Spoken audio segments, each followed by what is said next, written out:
Во понеделникот, односно на 20 март, Македонија и светот секако го одбележаат денот на оралното здравје. Во продолжение да слушнеме за што станува збор.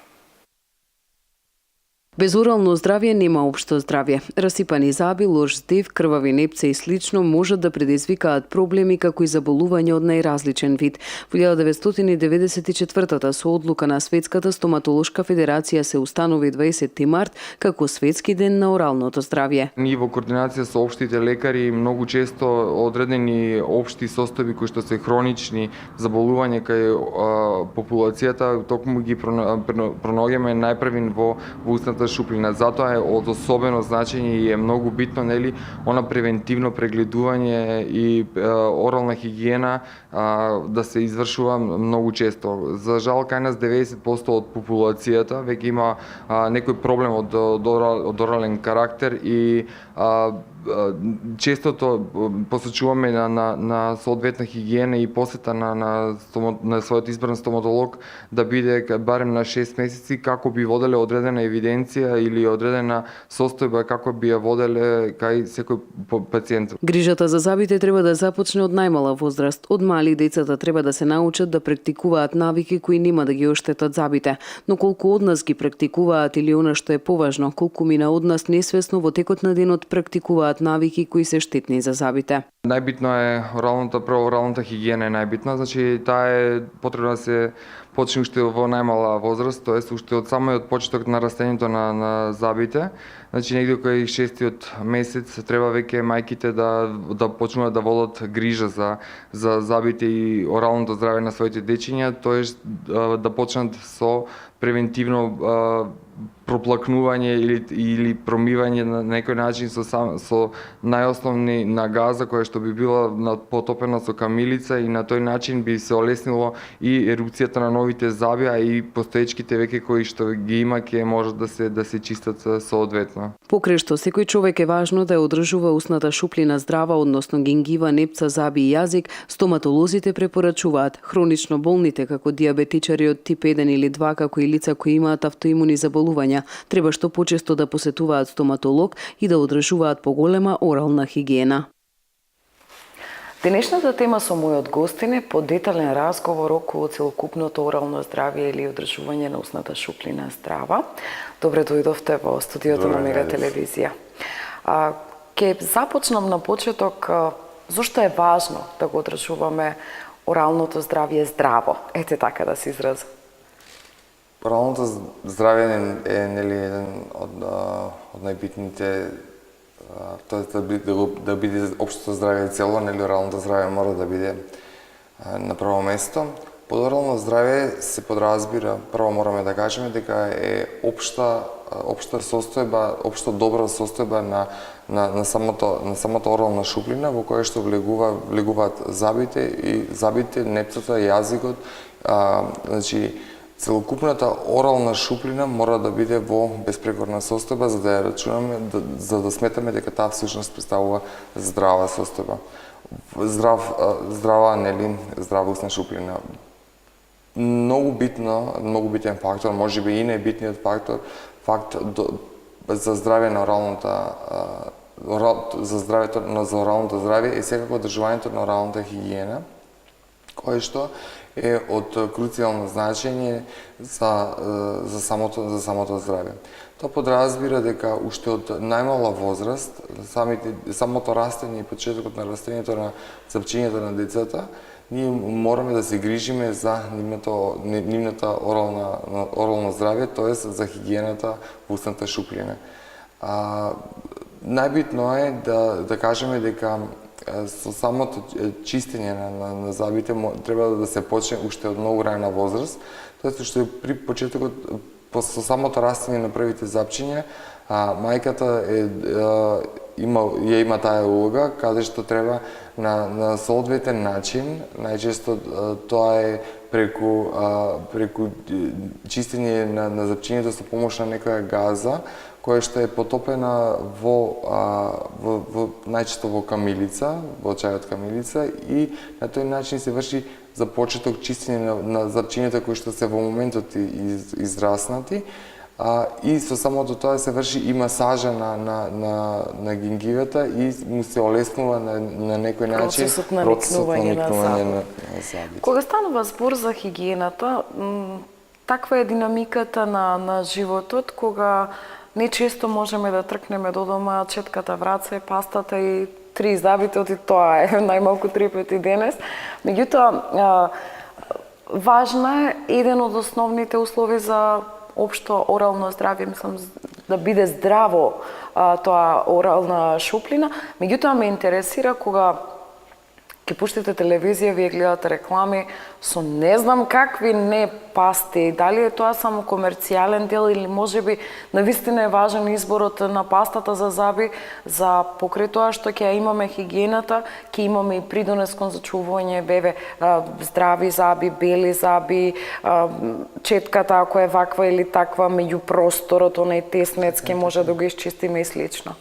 Секако дека тука има комерцијален дел, нели, од бројните производители на пасти, меѓутоа во зависност од возраста, нели, на самиот човек, постојат, нели, од детски пасти па се до пасти кои што се стриктно наменети кон одредени оболувања, но треба да се напомене дека во зависност од возраста така треба да биде, нели, и пастата. Генерално, пастите кои што треба да се користат кај дечињата, заради тоа што станува збор за многу мала популација, обично се бира паста која што тие за почетокот, нели, после втората година или третата кога почнуваме да ги учиме, нели, на четкање и да се создаде таа здрава навика за четкање на забите, во тој момент најбитно е тие да ја прифатат пастата. И обично тие се пасти со пријатни вкусови кои што нема да прават одбивност кај самото дете, него напротив ќе добива желба заради низиниот вкус, тие дури да проголта дел од количеството на таа паста не е опасна заради тоа што тие се практично немаат компоненти кои што може да предизвикаат трување. Ограничено ниво на флуор пред се. Значи тие се со флуор, уште во самиот уште, нели, од најмала возраст во пастите постои флуор за таа популација, меѓутоа тоа е дозирано толку во минимални количини кои што не би предизвикале никакво оштетување. За разлика од детската возраст, кај нас возрастните најбитен е, нели, начинот на четкање, изборот на пастата и времетрењето на четкањето, како и четкање, тоест интраденталните простори кои што се мора да се чистат на некој начин, да постојат, нели, забни конци, бројни четки кои што се за тој меѓузабен простор. Ке продолжам уште малку, нели, со децата. Биди умен, бидејќи одиш кај чичко забар, па ќе вадиме заби, па тоа е некој хорор сценарио за тој малечок ум, па се јавува одбивност, аверзија кон самиот поим стоматолог, наспроти, нели, одржување на хигиената, колку и сака нека е убав вкусот на пастата, меѓутоа чичко забар е некој страшен чичко. Како вие го решавате овој проблем, кога знам дека често кај вас пациенти имате кои што се на мала возраст? Токму тоа е еден проблем кој што се создава, на некој начин им се создава фобија на дечињата уште од мала возраст, доколку тие се плашат од страната на родителот, се заплашуваат од страната на родителот на таков начин, или доколку аверзијата која се создава према белиот мантил се всадува уште тогаш, уште во мала возраст, па и со самото тоа доаѓа до проблем во првото среќавање, нели, со самиот стоматолог. Меѓутоа, со текот на работата ние имаме методи по кои што работиме и пристапот е многу битен од страната на стоматологот, затоа што взаимната доверба се гради и тоа е најбитното. Имате ли уште нешто. трпение со деца? Апсолутно, да, ти се мои умилени и клиенти, јас не ги велам пациенти, затоа што едноставно е радост да се работи со малите, особено доколку за тоа не треба и трпение и сето тоа. И пред се љубов. Апсолутно. Кога бев малечка, се сеќавам на она што моите родители постојано ми го кажуваа, не јади благо, ќе ти паднат зъбите, ќе ти се оштетат, ќе ти се расипат. Има ли некој предуслов кога станува збор за исхраната, која што ете така е позиционирана да наметне здрави зъби во понатаму во животот покрај хигиената, меѓутоа колку генетската предиспозиција во однос на одредени заболувања, во однос на бојата на коската на зъбот, во однос на разместеноста, правилната поставеност или предиспозиции кон искривени зъби, генетиката игра улога тука? Апсолутно, генетиката секако дека игра голема улога. Со самото тоа што тоа е еден од значајните фактори за тоа какви ќе бидат нашите идни зъби. Ме прашавте за исхраната. Токму е клучот во проблемите со забавото и во рана возраст, а и во подоцнежниот период од животот е во исхраната. Претераното конзумирање на производи кои што се на база на шеќер, кои што се преполни со шеќер, скробните производи кои што се на некој начин исто така шеќер, само што не е доразложен, тие се многу чест избор на исхрана, особено во детската возраст. Со самото нивно внесување, ние внесуваме директна храна за самите бактерии кои што се во нашата устна шуплина и од друга страна и немиењето или несоодветното миење се фактори за појава на бројни заболувања и секако најчесто заболување тоа е кариесот, каде што се забележува уште во детската возраст, раната детска возраст, веќе имаме забележуваме кариес, појава веќе од втората година и најчестиот детски кариес, тоа е оној кариес на првите 6 запчиња, особено во горната вилица, кој што го опфаќа целото запче по сите негови површини, кој е познат како циркуларен кариес, за чија што терапија практично е невозможно да се спроведе заради тоа возраста на самите деца и обсежноста на кариесот кој што буквално го опфаќа целиот зъб.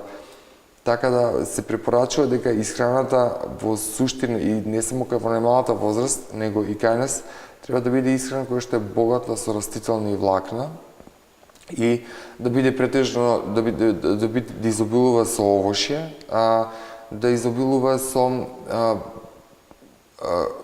Калциумот игра улога? Калциумот игра улога во смисла дека за формирање на самите зъби во почетокот, тоа е се уште дури не се излезени самите зъби. Инаку како фактор кој што е битен за кариесот, апсолутно дека не. Меѓутоа, разноврсноста на исхраната и секако исхрана која што не е практично премека, не е прелеплива, која што би останувала на зъбите или меѓу зъбите, се препорачува да биде изборот. Значи, во минатото луѓето многу поодамна, така ќе се изразам, има навика кине јаболко го јаде, корне морковот од земја и го јаде. И повеќе храната беше сврстена на ние коренкасти, како да се изразам, производи, наспроти денешната храна кога фестфуд ни е првиот избор и оние меки, лепливи, полни со сол, полни со шеќер и работи. Игра ли тоа улога да направиме на така генерална паралела на времето луѓето имаа поздрави зъби, помалку кариесот беше застапен наспроти денеска? Така е секако. Токму тоа што го напоменавте вие и главниот фактор за појавата на голем број на оболувања генерално на човековиот организам, а секако и на зъбите. затоа што се смета дека едно јаболко кое што е изедено е како да ги имате измиено во истиот момент своите заби. Неговата овошните киселини кои што постојат во самото јаболко, секако и неговата структура, а и при самата мастикација доаѓа до практично до четкање на вашите заби. Слично е и со плодовите кои што се коренастите плодови, затоа што исто и тие барат подолго временски период на жвакање и мастикацијата секако дека игра улога. За разлика од сите други производи кои што се генерално спакувани во кеса, и тоа се разноразните чипсови, разноразни смоки, грицки и слични кои што се преполни со конзерванси, адитиви, бои, адјуванти и секако составот им се лепе. Нивниот состав, леплив состав, придонесува да се залепуваат токму на самиот зап и да се создава така наречениот дентален плак, кој што е обвивка, кој што е мека обвивка на забот, кој што се формира веднаш после миењето на забите, се формира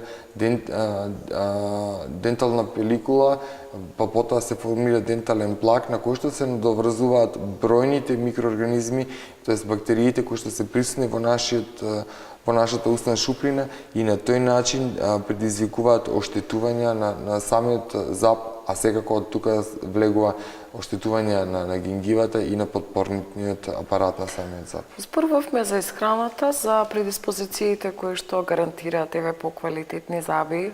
One apple a day keeps doctor away, викаат. Одиме на оној дел кога ќе споруваме за најчести заболувања. Кажавме дека оралното здравје е пред се првата алка до општото здравје, генерализирано, бидејќи преку устната шуплина, ако не е здрава, доаѓа до низа заболувања. Тука се дебелината, кардиоваскуларните болести и слично.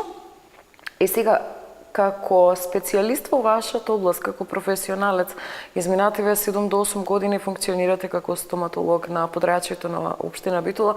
Кажете ми, кои се најчестите заболувања кај битолчани во изминатиот период? Најчести заболувања општо и во популацијата, не само во Битола, и пошироко, нели, по цела Македонија и општо на денешницата, по заболување најчести се кариесот како појава која што 90% или уште поголем е процентот на заболени заби токму од кариесот. Потоа втора болест која што е најчеста по однос на заболување, тоа е пародонтопатијата, која што почнува со разни облици на гингивити.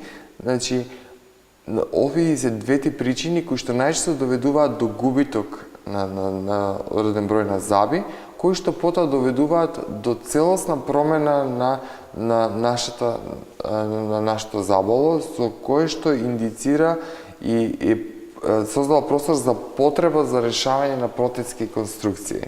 Така да заболувањето генерално на забите, најчесто тоа е кариесот и пародонтопатијата.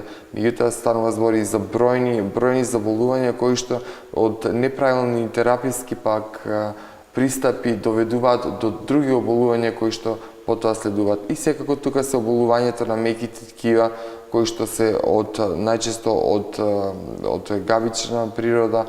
Потоа многу често ние забележуваме и голем број на автоимуни заболувања и голем број на други заболувања кои што се присутни. Ќе ја наметнам бременоста како состојба, како период во кој што нередок е случајот кога жените навистина имаат проблеми со забите.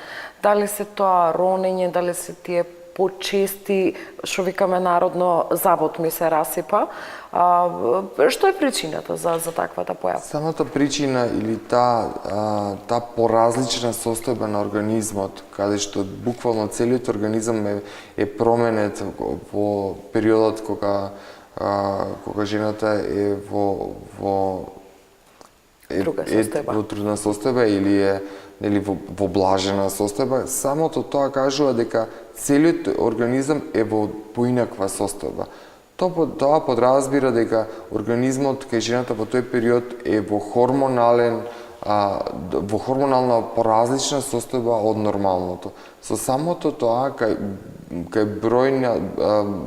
бројни се примерите каде што ни покажува дека во текот на бременоста имаме многу чести оболувања од типот на гингивити, кои што се појавуваат во спаление на гингивата, кои што може да бидат од различен степен и од различна изразеност и може да бидат од да кажам најбенигно, најбеззначајно до многу сериозни состојби. Што во таков случај што се Во препорачува? таков случај се препорачува посета на стоматолог, чистење, зголемување на оралната хигиена на максимално ниво, чести посети кои што се до оној момент дури не се постигне смирување на состојбата или ублажување на симптомите.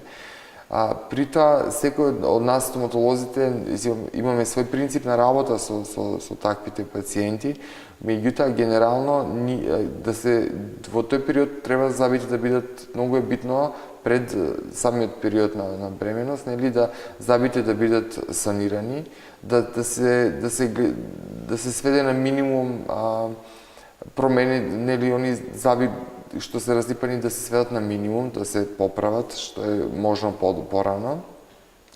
При тоа да се зголеми оралната хигиена.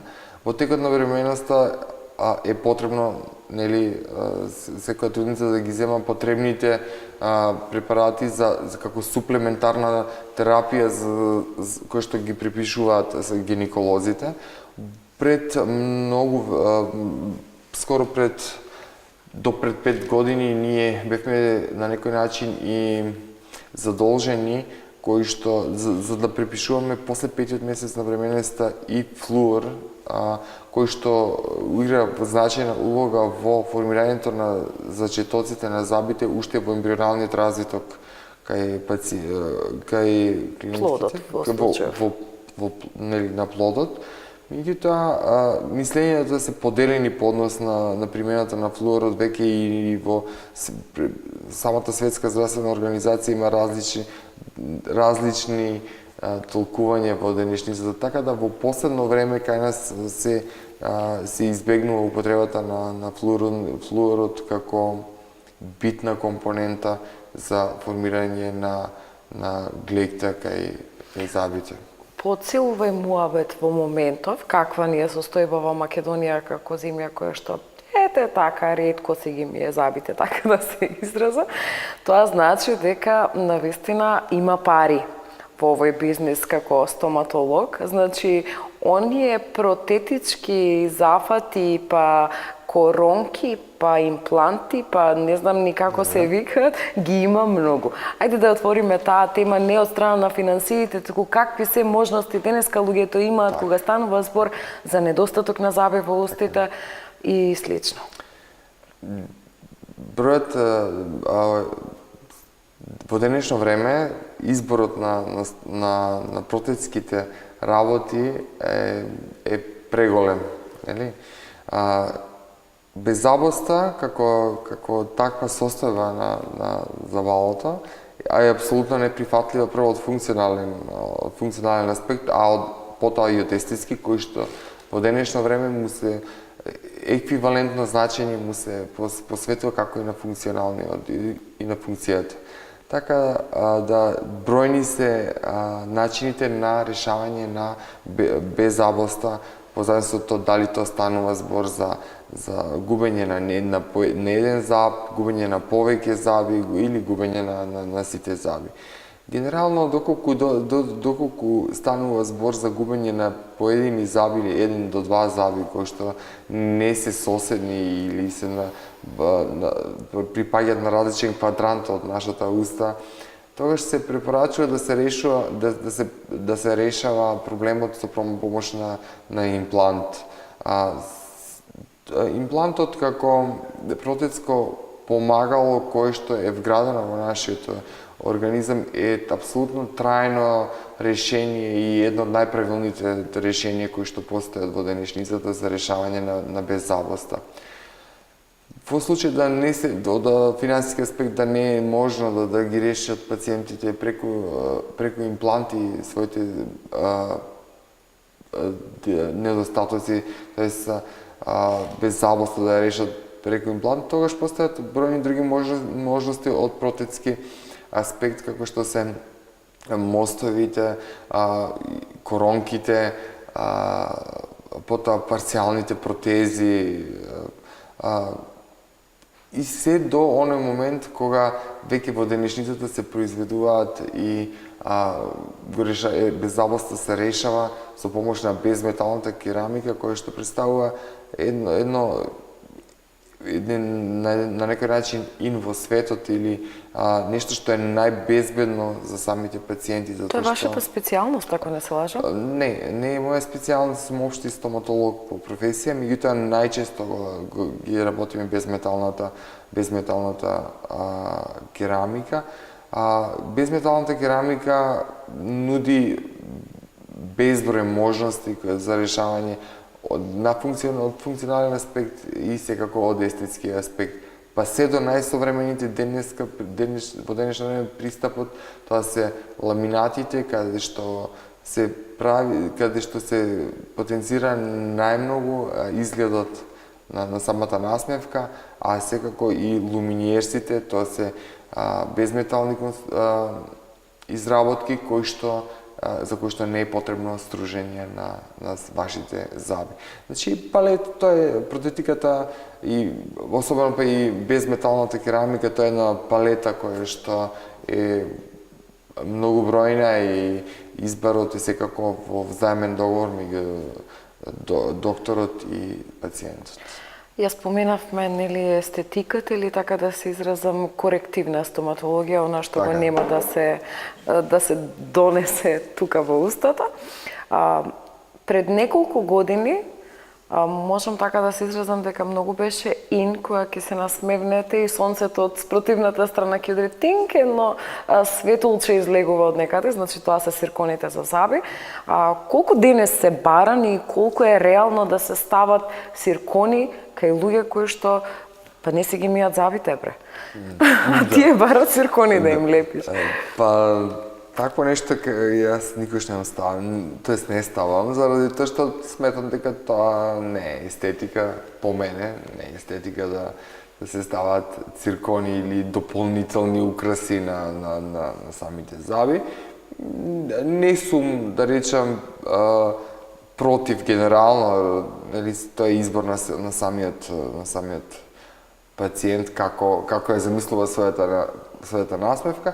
Меѓутоа јас сметам дека денеска постојат бројни други начини за разобување на насмевката, во кое што се белењето на забите, поставата на безметални на керамика во смисла од естетскиот аспект, зборувам тоа се на ламинатите и на луминиерсите. Така да, тоа е напуштено нешто веќе во последно време. Ќе го споменам фактот за белење на забите. Многу дискусија се води околу тоа белење на забите, пероксидот како штетен, нештетен, па не е убаво да ги белеете забите бидејќи ќе ви се оштетат, ќе се навлечете дополнителни заболувања и проблеми. Колку се тоа е реално кога станува збор за дискусија, кај луѓето кои што не ја познаваат проблематиката, туку лаички се нафрлуваат како експерти во се денеска. Тоа е најчестата желба на пациентите да ги избелуваат своите заби и се почесто е периодот. Избелувањето на забите, доколку е контролирано и под надзор на терапевт, апсолутно не е безбедно. Тоест, не постои препарат кој што од светските водечки производители би го произволиле да предизвикува оштетување. Меѓутоа, проблемот овде настанува токму поради незнаењето, па тој пероксид кој што вие го спомнавте пред малце, порачките кои што се интернет порачки и сумнителни нарачки кои што стасуваат од разни страни, се токму опасноста кон самото белење, нели? Доколку белењето е под надзор на стоматолог во ординација во однос на тоа кој метод на белење ќе го изберат, затоа што постојат бројни методи, на белење, една од најчестите кои што се користи е белење во домашни услови, каде што пациентот е должен да доаѓа во ординација, нели со желба за белење, па се земаат соодветни отпечатоци врз кои што се прават калапи, од кои што се изработуваат шаблони, кои што се носат обично преку ноќта, во кои што се внесуваат средства за белење и на тој начин се добива еден бавен начин на белење на зъбите, меѓутоа апсолутно не штетен. Доколку зборувам е тоа направено од страна на самиот стоматолог. И исто директните методи во ординација, кои што се со помош на лампа и со помош на ласер, се апсолутно контролирани од страната на стоматологот. Така да, пероксидните средства се апсолутно неминовни во процесот на белење, меѓутоа доколку се контролирани и секако ако се од врвен произведувач, тогаш апсолутно безбедно. Нема. Не постои. Ке зборуваме и за делот на протетиката, од типот на поставеноста на зъбите, кога таа најдобро се решава, кој е најдобриот избор, оние фиксни во моментов или можеби оние мобилни протезички кои што на децата му се стават, според вас околу тоа? Па, секако дека ортодонцијата, тоа не е протетика, тоа е ортодонцијата, како област која што уште во раната возраст на дечињата ние мораме да ја следиме состојбата на растот и развојот на зъбите, доколку се забележи генерално на сталните зъби забележива ние неправилен раст, тоест зъби кои што не се на своето условно речено место, тогаш ние преземаме мерки, нели, во однос на тоа каква е состојбата. Најчесто зборуваме, ако зборуваме за фиксни, тоа е период кога на дечињата им се поставува фиксна протетика, фиксни протези, меѓутоа после 13-14 година, кога веќе генерално е направен растот скоро на сите зъби. А инаку допред тој период, значи после 8-та година, кога веќе почнуваат да растат делумно трајните зъби, тогаш ние препорачуваме да се носат мобилни протези, тоа се нели секако во консултација со ортодонт кој што тоа го изработува и под негов надзор.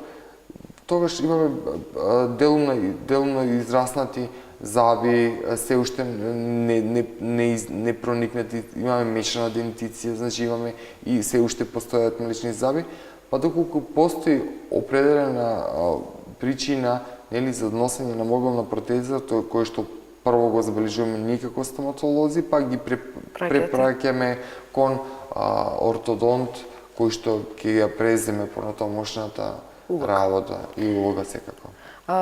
Ги опфативме скоро сите теми, меѓутоа многу ми е една тема интересна, болести на јазикот.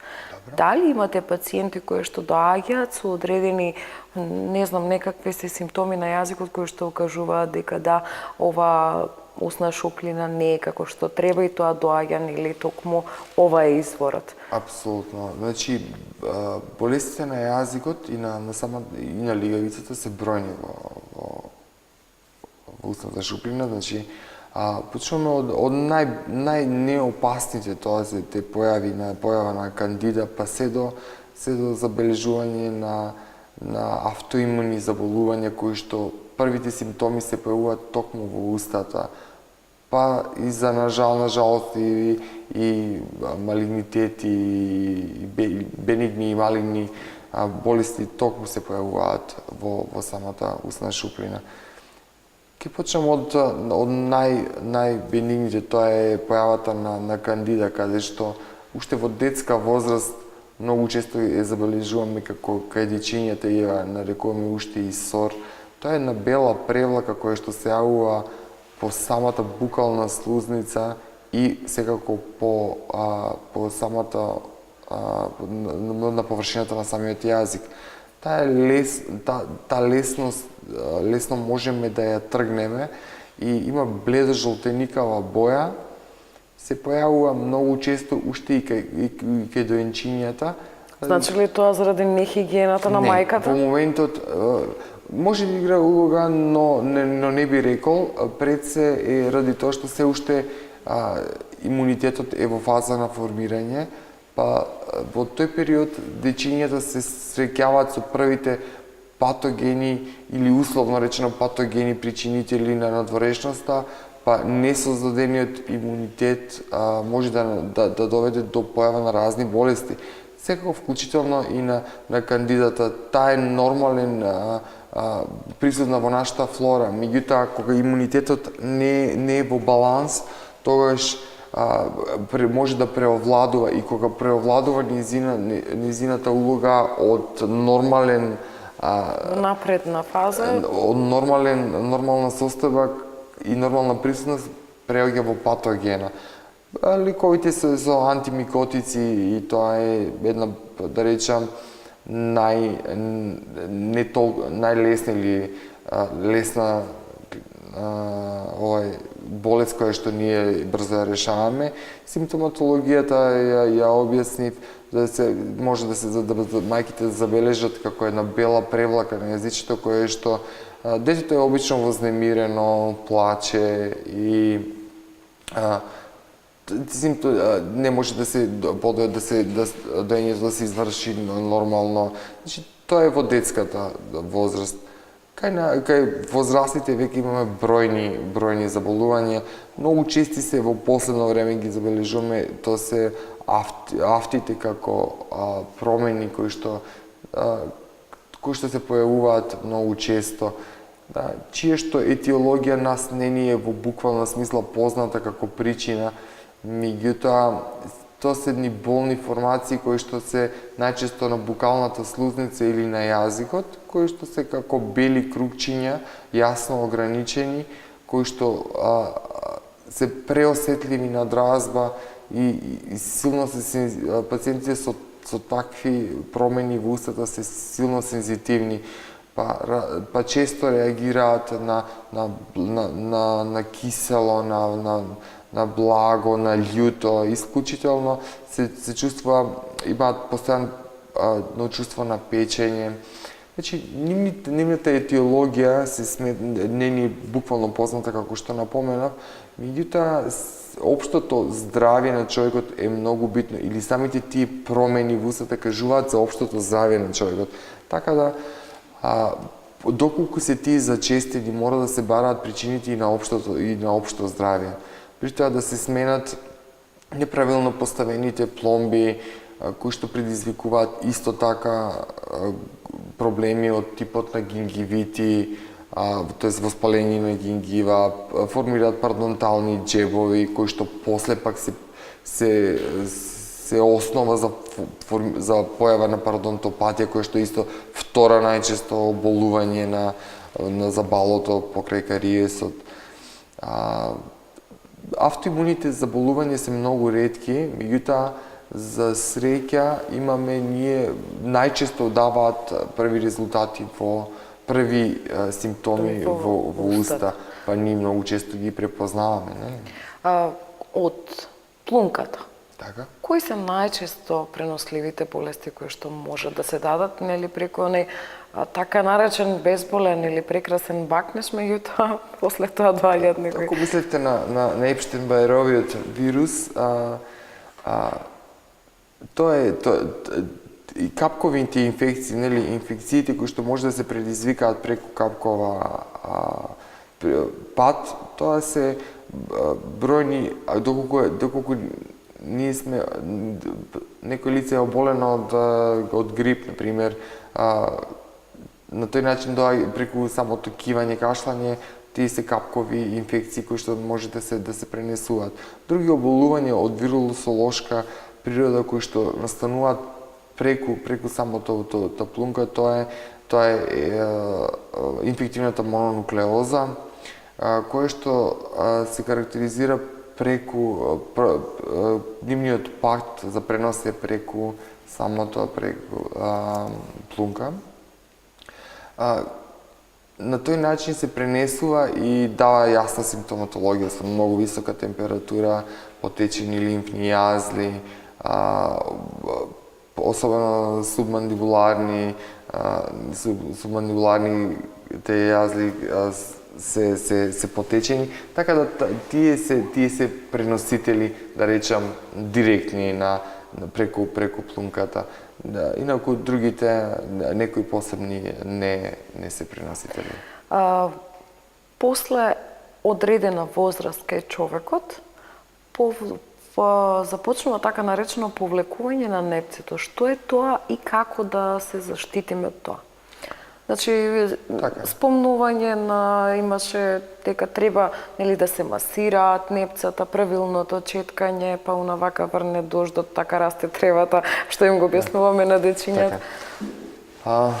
Зошто се јавува ова? Тоа се јавува од бројни се причините за појава на повлекување на непци. Цигарите, дали може би се? Апсолутно, еден од факторите се цигарите секако.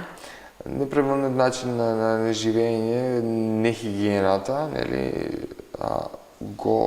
се едини од факторите кои што доведуваат до појава на повлекување на непцата. Генерално, повлекување на непцата или губење на подпорните апарати на зъбите, на подпорниот апарат на зъбите, во почетокот тоа е гингивата, па потоа се сврзаните елементи, а коската и на крајот и губење на зъбите, секако тоа е една болест која што се е позната како пародонтопатија. Пародонтопатијата е оболување на тој подпорен апарат на зъбите, кое што може да се јавува обично во подоснежниот период на човекот, меѓутоа познато е секако и во кај млади пациенти се среќава, па затоа е поделена на неколку групи. Таа е јувенилна пародонтопатија, која што е идиопатска и се карактеризира уште во времето, нешто во пубертетот се појавува.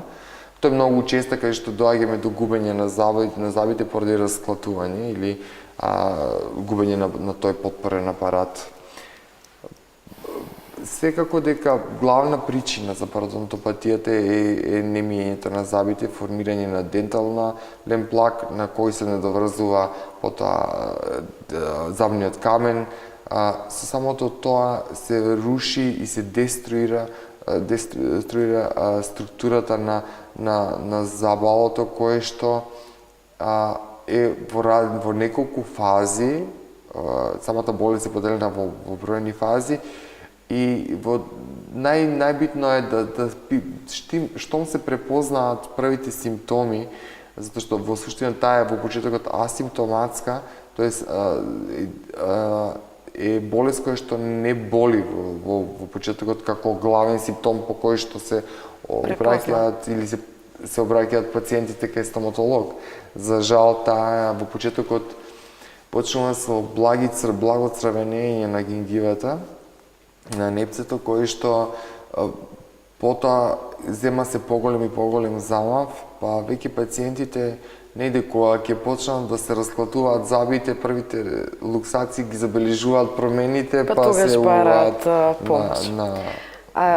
Јас ви благодарам за гостувањето, се надевам дека на многу граѓани кои што не гледаат од регионов им дадовме до знаење колку е важно оралното здравје. Се надевам дека и во иднина ќе ви имаме во ова студио со нови можности. Благодарам на поканата и задоволството е моје. Ви благодарам уште еднаш, а ние, почитувани гледачи, продолжуваме понатаму.